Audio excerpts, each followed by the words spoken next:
I'm going to be honest with you. I don't really like that parable about the rich man and Lazarus. It makes me uncomfortable in so many ways. It's too easy to dislike the rich man and all his finery and his extravagant ways. The description of Lazarus is a little too graphic, lying at the gate with sores, being licked by dogs. Abraham seems kind of cold. And the whole system, once they get where they're going, is kind of, it ends without resolve and without redemption. Where is God in all of that? So I want to begin with a quote that helps me to feel just a little bit less on edge about this parable and a little more able to wonder what it might have to say to us today. This quote is from one of my favorite commentators, Brian Stoffergan, and he says this: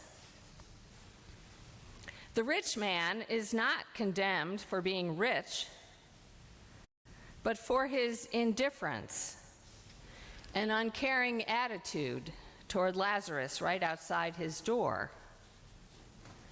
Remember that Abraham was wealthy, and he isn't in the place of torment." End of quote. Interesting. So what was the difference between the rich man and Abraham? And this is what I think. The rich man did not seem able to see. He was blind to Lazarus, to his humanity, to his suffering. And he did not seem to see that there was any connection between himself and the teachings of Moses and the prophets. Despite what was called being a son of Abraham, in other words, a person of faith, he didn't appear to understand that he had any responsibility to care for a fellow human being in need. And then, when he was in agony, he did see Lazarus and even knew his name. When there was something that Lazarus could do for him, then Lazarus had value. There's a name for that. It's called a transactional relationship. When we see value in another person because of something that they can do for us. In a transactional relationship, there is no genuine emotional connection or spontaneous affection. And notice, even then, the rich man didn't speak to Lazarus. It was as if he was beneath him. And instead, the rich man spoke to Father Abraham, giving him directions. Get Lazarus to do this.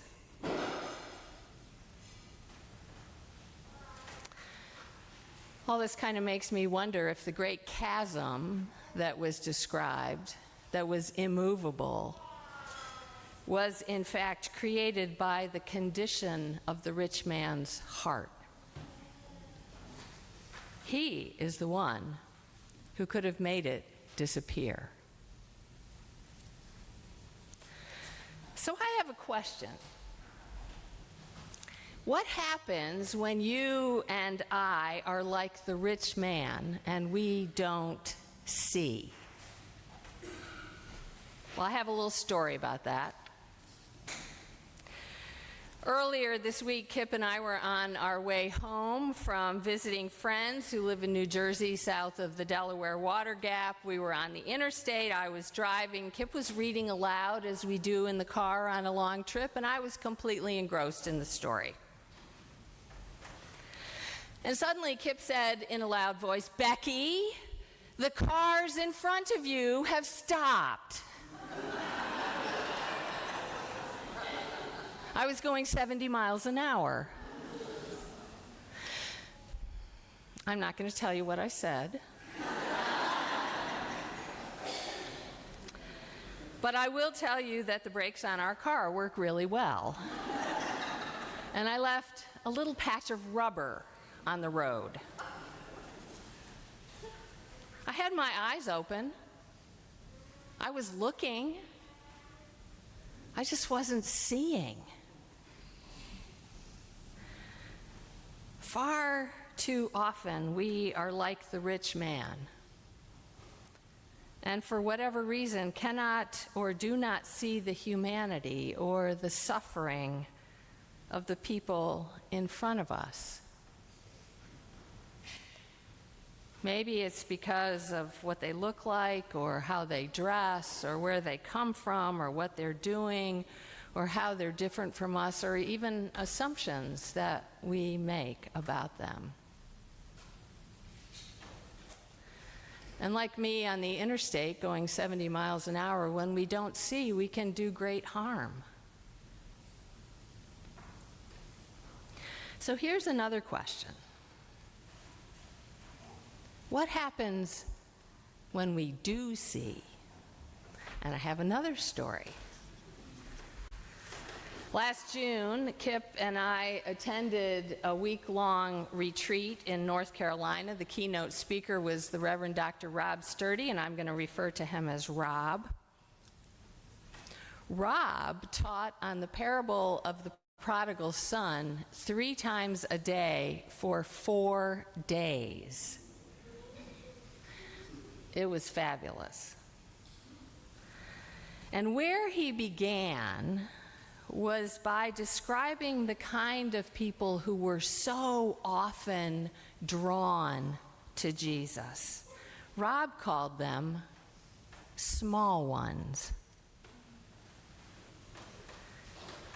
Small ones are people who have been made to feel small by the world, by something that wounded them, by life circumstances. For whatever reason, these people feel they are less than.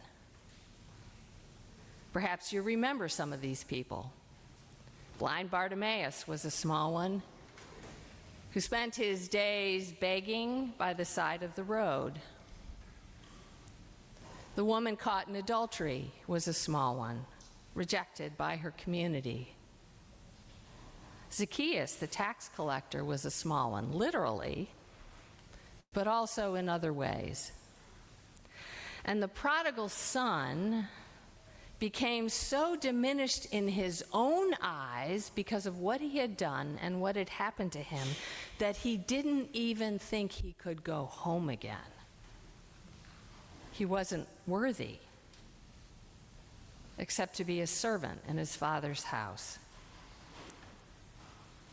So many people in this world have been made to feel small. Perhaps you know someone, or perhaps you are someone who has been made to feel small. I was so moved by this image. People who are, in fact, deeply loved by God, but they don't know it, and they walk around in the world believing they are less than others.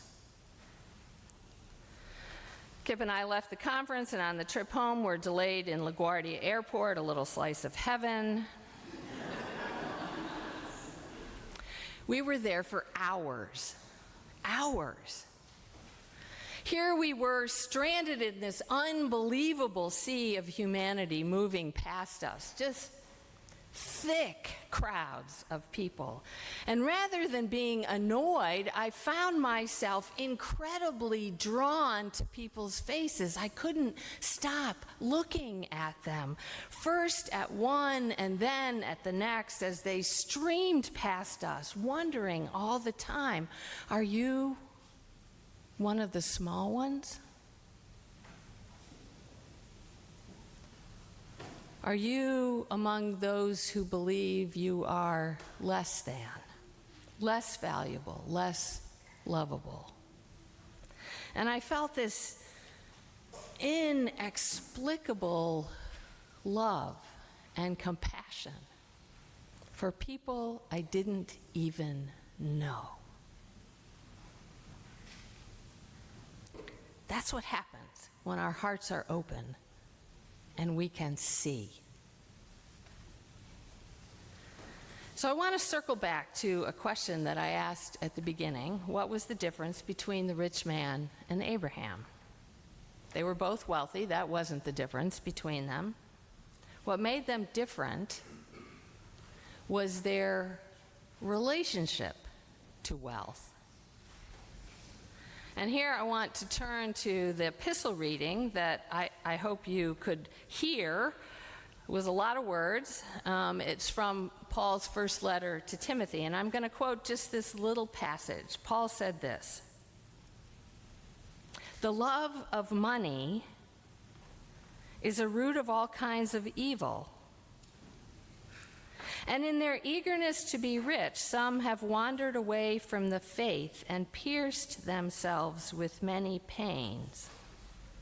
End of quote.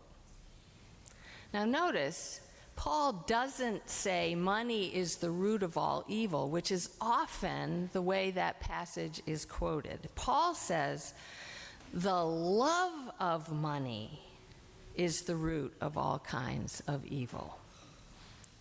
That's about a relationship with money, about loving it more than God, about trusting it more than God, about needing it more than God. And I suspect that this may be what had happened to the rich man. It's not that wealth is evil, it's that loving money in such a way that it takes the place of God becomes an evil for us. We're actually hurt by it. And there's a word for it. It's idolatry. I turned to my friend Google for the following definition of idolatry. Idolatry is anything that occupies undue time and focus, displacing God from the central position in one's life. This excessive attention gives to created things the devotion, trust, and love that rightly belong only to the Creator. End of quote. Now, I want to say this before we get all judgmental about the rich man and what we presume is his excessive love of money. We are all idolatrous. Every single one of us. It's just the human condition. We're all idolatrous by nature. It is human to put our trust and devotion into all kinds of things other than God. The question is, here's the question: am I aware of it? Are you aware of it? And what are we doing to disengage from our tendency to idolatry? Now, there's some great news about this. There are all kinds of practices that faithful people have relied on through the ages to open our eyes so that we can see ourselves and others, practices that actually dislodge us from our tendency to be idolatrous. One of these time-tested practices is taking part in a small group study, like the ones that are going to start here in October. It's just true that meeting with others on a regular basis to study and pray and encourage each other is a tried and true way to keep our hearts open and to upend our idolatrous nature. Another of these practices that helps us to open our hearts is centering prayer, which is also offered here at Christ Church. And there are a multitude of other practices: meditation, spiritual reading, a newer one, listening to spiritual podcasts, going on retreat. These are all spiritual practices that keep our hearts open and help us to see. And get this one may surprise you. Also, in October, we enter into the season of stewardship. And you may think that stewardship is only about helping the church raise money. But in fact, stewardship, and more specifically pledging, are actually spiritual practices. Week after week, letting go of money that do you feel that? You know, you're a little afraid to put it in the offering plate. I might need this. I'm a little afraid to make that pledge. What if something happens? But week after week, that practice, that spiritual practice, keeps our focus on God, helps us to trust in God, and opens our hearts. We have an invitation this morning from an unexpected place, this uncomfortable parable, to reflect on how well we are seeing. And if there might be some things that we need to do to help us see the world around us with the eyes and the heart of God. It's kind of reminded me of a 1990s Christian song, "Open the eyes of my heart, Lord." It's actually a pretty great prayer. What would it be like to pray this every day? Open the eyes of my heart, Lord. Open the eyes of my heart. I want to see. Help me. Amen.